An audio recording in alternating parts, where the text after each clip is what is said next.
ऐसा संकल्प भगवान की इच्छा के बिना नहीं होता है। बुरे संकल्प हमारे, अच्छे संकल्प भगवान के। क्योंकि जीव अनंत काल से कर्मों के बंधन में बंधा हुआ है। अच्छे कर्म तो जीव से कभी हुए नहीं। संकल्प भी अच्छा बन नहीं पाता है। अगर संकल्प अच्छा बन जाए तो हमारे शास्त्र तो कहते हैं तन्मे मनः शिव संकल्पमस्तु। यह जो मन है, मन का लक्षण है संकल्प विकल्प करना। लेकिन संकल्प हमारे हमेशा बुरे ही होते हैं। अच्छे संकल्प कभी बन नहीं पाते। अगर अच्छे संकल्प बन रहे हैं तो समझना चाहिए कि या तो भगवान की विशेष कृपा है, या संत महापुरुषों की कृपा है, या अपने पूर्वजों की अनुकंपा है, जिसके फलस्वरूप ऐसे शुभ संकल्प बनते हैं और शुभ कर्म बनते हैं। तो पितरों के निमित्त यह जो आयोजन किया गया है, इससे उनको तृप्ति हो, उनको लाभ मिले, साथ ही साथ आप सबका भी कल्याण हो, यह अभिलाषा हम रखते हैं।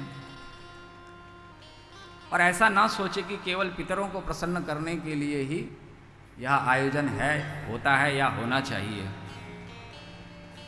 पितर किसको बोलते हैं? मरने के बाद ही हम कहते हैं ना कि पितरों के लिए ऐसा करो। हम ये ना सोच के बैठे कि मरने के बाद कोई हमारे लिए करे। जीते जी ही हमें अपनी तैयारी करनी चाहिए। तो जो भी सत्कर्म होते हैं जीवन में, वो हमारे शरीर रहते ही अगर बन जाए तो अच्छा है। मरने के बाद की जो इच्छा है वो दूसरों पर आश्रित रहने वाली बात होती है। इसका अर्थ यह हो गया कि आप अपने उद्धार के लिए किसी दूसरे पर आश्रित हैं। जब तक शरीर में प्राण है तब तक हम कभी यह विचार नहीं बनाते कि हम अपना उद्धार कैसे करें। आप ये न समझे कि भागवत केवल लौकिक फल की कामना के लिए है।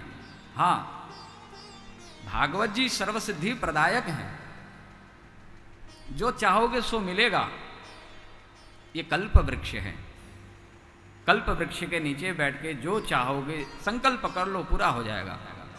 ऐसे ही भागवत भगवान केवल पोथी पत्रा नहीं है, साक्षात भगवान का वांग्मय स्वरूप, वाणी रूप है, वाणी रूप विग्रह। इसलिए कहा तेने यम वांग्मयी मूर्ति प्रत्यक्षा वर्तते हरे।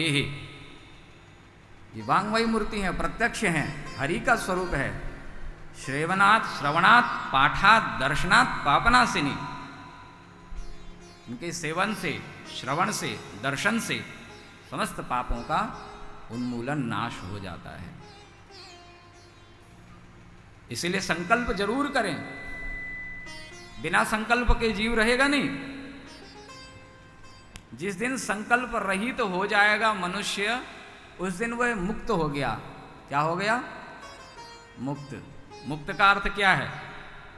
मुक्त होना कहते हैं ना, मुक्ति का अर्थ ही होता है कि आप सभी संकल्पों से पार हो गए। अब आपके मन में कोई संकल्प विकल्प उठता ही नहीं है। इसलिए भागवत जी को कहा ना, मुक्तिदायिनी है। मांगे भी तो भगवान से मांगे, और मांगे तो ऐसा और मांगे कि प्रभु ऐसी कृपा करो कि जीवन में कुछ मांगने को शेष न रह जाए, कुछ चाह न रह जाए। हमारी चाह को मिटा दो। क्या मांगना भगवान से? बोलिए, ऊंचे स्वर में बोलिए। यहाँ बिहारी जी सुनते हैं। भगवान से क्या मांगना है? हे प्रभु, बोलिए मेरे साथ, हे प्रभु हमारी चाह को सदैव के लिए मिटा दीजिए।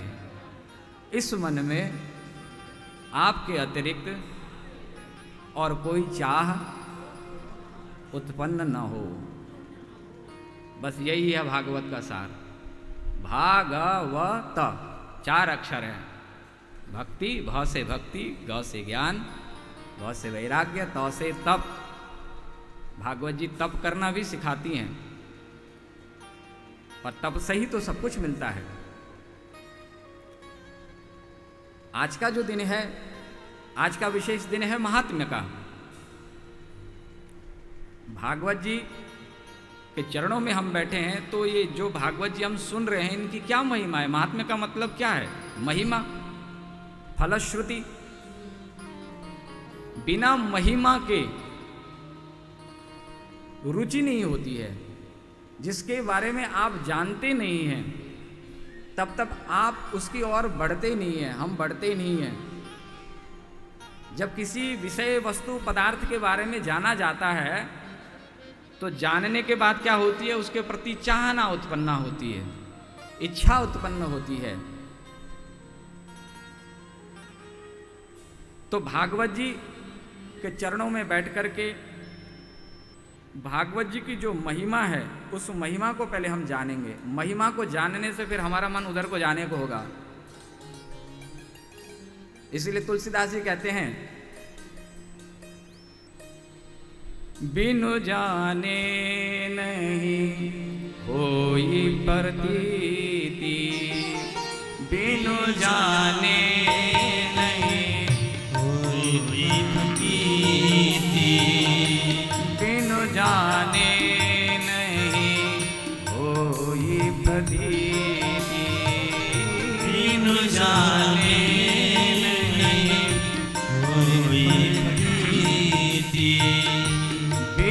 परतीति होई नहीं प्रीति, बिनु परतीति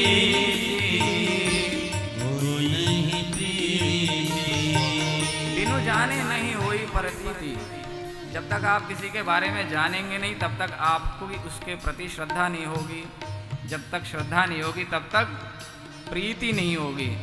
और जब तक प्रीति नहीं होगी, प्रीति बिना नहीं भगति दृढ़ाई, प्रीति बिना नहीं भगति दृढ़ाई, प्रीति बिना नहीं भगति दृढ़ाई, प्रीति बिना नहीं भगति दृढ़ाई। तो इसीलिए पहले उसके बारे में जाने जिसके लिए हम यहाँ आए हुए हैं। हम भागवत जी सुनने के लिए आए हैं, तो भागवत जी की महिमा को आज सुनेंगे कि भागवत जी को सुनने से क्या लाभ होता है, भागवत जी के गाने से क्या लाभ होता है, भागवत जी का आयोजन करने से, करवाने से क्या लाभ होता है, भागवत का महात्म्य क्या है, उसकी महिमा क्या है, यह आज के प्रसंग हम जानेंगे। और मानव जीवन का सबसे बड़ा सौभाग्य, मानव जीवन की सफलता भी यही है। क्या है? एहि तन कर फल विषयन भाई, एहि तन कर फल विषयन भाई, एहि तन कर फल विषयन भाई, एहि तन कर फल विषयन भाई, स्वर्गौ स्वल्प अंत दुखदाई, स्वर्गौ स्वल्प अंत दुखदाई। इस मानव जीवन का प्रयोजन क्या है? भगवान ने यह जो मानव तन दिया, किस लिए दिया है? क्या केवल संसार के विषयों को भोगने के लिए दिया है? नहीं। क्या स्वर्ग के फल को भोगने के लिए दिया है? बोले नहीं, ये तो क्षणिक हैं, मिट जाएंगे। शरीर के साथ में भोग नष्ट हो जाते हैं, भोग के साथ में शरीर नष्ट हो जाता है। स्वर्ग में भी जाओगे तो वहां भी ये विकार छोड़ेंगे नहीं। स्वर्ग के देवी देवताओं में भी ये विकार भरे हुए हैं, वे भी रात दिन राग द्वेष ईर्ष्या करते हैं, उनको भी चैन नहीं है, उनको भी सुख नहीं है। न चंद्रस्य सुखम किंचिन न सुखम चक्रवर्तिनः, किसी को भी सुख नहीं है। ये सुख क्षणिक है और अंत दुखदाई है। तो फिर क्या है? ये मानव तन लेने का फल क्या है? भगवान ने अगर मनुष्य बनाया है तो किस लिए बनाया है? शरीर तो और भी मिले हैं, लेकिन मनुष्य तन हमको मिला, ये सबसे बड़ा सौभाग्य है। तो अब यह सौभाग्य की पूर्ति कब होगी? नर तनु पाए विषय मन दे, नर तनु पाए विषय मन दे, नर तनु पाए विषय मन दे, नर तनु पाए विषय मन दे, पलटि सुधाते 60 विषले, पलटि सुधाते 60 विषले।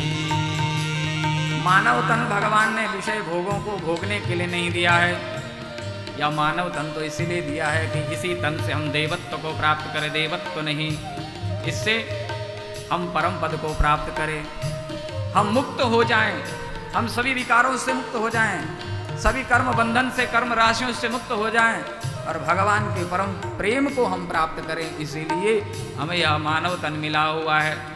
और ऐसा सौभाग्य अगर हमें मिला है, अगर ऐसा सरोवर हमें मिला है, यह मान सरोवर है, यह मान सरोवर है, यहाँ पर केवल मानस सरोवर में विचरण करने वाले राजहंस ही आ सकते हैं, यहाँ कोई ऐसा वैसा नहीं आ सकता।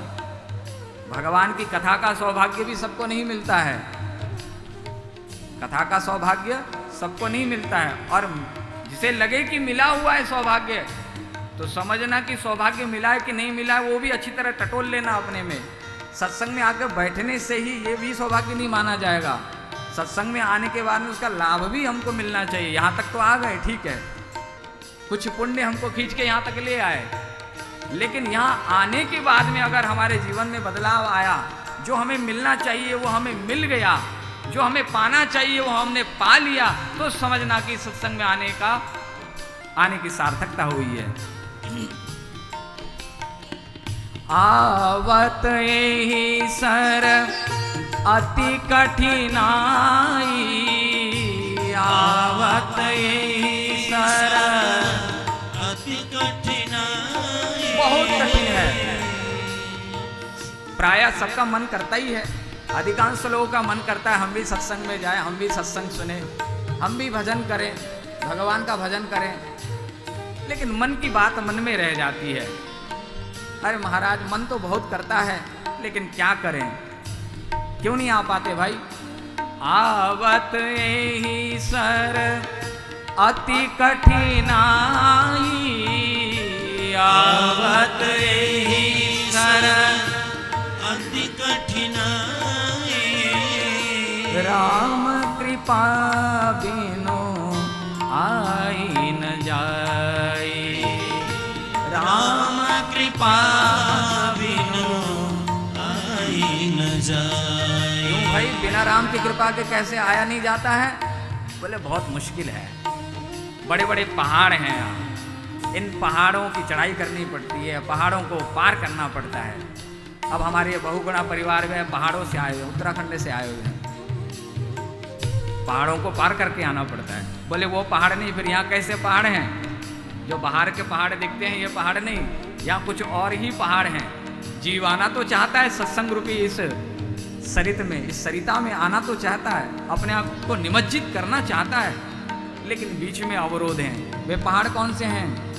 गृह कारज नाना जंजाला, गृह कारज नाना जंजाला, गृह कारज नाना जंजाला, गृह कारज नाना जंजाला, ते अति दुर्गम शैल विशाला, ते अति दुर्गम शैल विशाला। घर गृहस्थी के जो काज हैं नाना जंजाला, नाना जंजाल है, इनको पार करके यहाँ आना पड़ता है। गृहस्थी के जंजालों से मुक्ति मिलती कहाँ है, फुर्सत मिलती कहाँ है? और अगर फुर्सत मिली भी गई यहाँ आ भी गए तो भी और सारे विघ्न आते हैं। कौन से विघ्न आते हैं? जो करी कष्ट जाई पुनि कोई, जो करी कष्ट जाहि पुनि होई, जो करी कष्ट जाई पुनि कोई, जो करी कष्ट जाहि पुनि होई। बड़ा कष्ट करके सत्संग में आ गए, अवसर मिला, लेकिन सत्संग में आते ही सबसे बड़ा पहाड़ खड़ा हो जाता है, सबसे बड़ा अवरोध खड़ा हो जाता है। कौन सा अवरोध?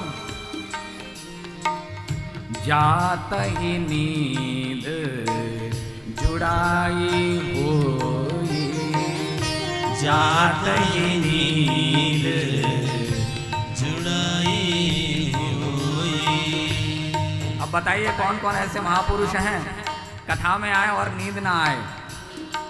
अगर सबसे मीठी नींद आती है, दुनिया में सबसे प्यारी नींद आती है, तो कहाँ आती है? कथा में ही आती है। जो ये कहे कि महाराज हमको तो नींद नहीं आती है, रात को 2-2 गोली खा के सोते हैं फिर भी नींद नहीं आती है, तो उनसे निवेदन है कि आप गोली खाना बंद करो, आप सत्संग में जाना प्रारंभ करो, फिर देखो आपको कितनी सुंदर, कितनी मीठी नींद आती है। इसीलिए यहाँ तुलसीदास जी महाराज जी ने कहा, जो करी कष्ट जाई पुनि होई, जो करी कष्ट जाई पुनि होई, जात ही नींद जुड़ाई होई, जात ही नींद जुड़ाई होई। बहुत सारे विघ्न हैं, क्या करें? और नींद नहीं आए तो सुन तो रहे, लेकिन भगवान के उन वचनों में, संतों के उन वचनों में विश्वास नहीं हो पाता है, श्रद्धा बैठ नहीं पाती है, संशय होता है, ऐसे कैसे हो सकता है? नाना तरह के संशय उत्पन्न हो जाते हैं, जड़ता, मूर्खता आ जाती है। कथा सुनने के बाद में जाओ, कोई पूछे कि आज कथा में क्या सुन के आए हो? भजन बहुत सुंदर चल रहा था, व्यास जी बड़े सुंदर थे, नाच बहुत अच्छा था, लेकिन अच्छी बात जो होनी चाहिए थी, जो हमें लेनी चाहिए थी, वो अच्छी बात पकड़ में ही नहीं आई। क्यों? क्योंकि जड़ता आ गई। जड़ता भीतरी चीज देखने नहीं देती है, बाहर के आवरण को देखती है, तो बाहर तक ही सिमट के रह जाता है। भूख तो लगी थी, जंगल में गया कोई व्यक्ति, देखा कि वृक्ष लगा हुआ है, फल है, पका हुआ फल है, गया पास में, लेकिन वो व्यक्ति मूर्ख था, वो व्यक्ति जड़ था, वो समझदार नहीं था, वो नादान था, विवेकहीन था। फल को तोड़ा, फल के छिलके उतारे, छिलके खा लिए, गूदा फेंक के चला गया। सोई हाल हमारा है। जो रस है, जो गूदा है, वो हम छोड़ देते हैं, और जो छिलका है हम वो लेके चले जाते हैं। बहुत सारे विघ्न। तो किसी ने पूछा, महाराज फिर कल्याण किसका होता है? कथा में जाने के बाद में ऐसा सौभाग्य सत्संग किसी को मिला हो तो कल्याण किसका होगा? किसको लाभ मिलेगा? सकल विघ्न व्यापहि नहीं ते, सकल विघ्न व्यापहि नहीं, सकल विघ्न व्यापहि नहीं ते, सकल विघ्न व्यापक नहीं तेहि। राम सुकृपा विलो कही जे, राम सुकृपा विलो कही जे। जिसके ऊपर राम जी की अति कृपा होगी, उसी के ऊपर ये विघ्न नहीं व्यापेंगे और पूरा आनंद ले पाएगा सत्संग का। राम जी की कृपा के बिना यह सत्संग दुर्लभ है। हमारे ऊपर अगर ऐसी कृपा हुई है तो ये राम जी की कृपा हुई है, यह सत्संग मिला है तो राम जी की कृपा से मिला हुआ है।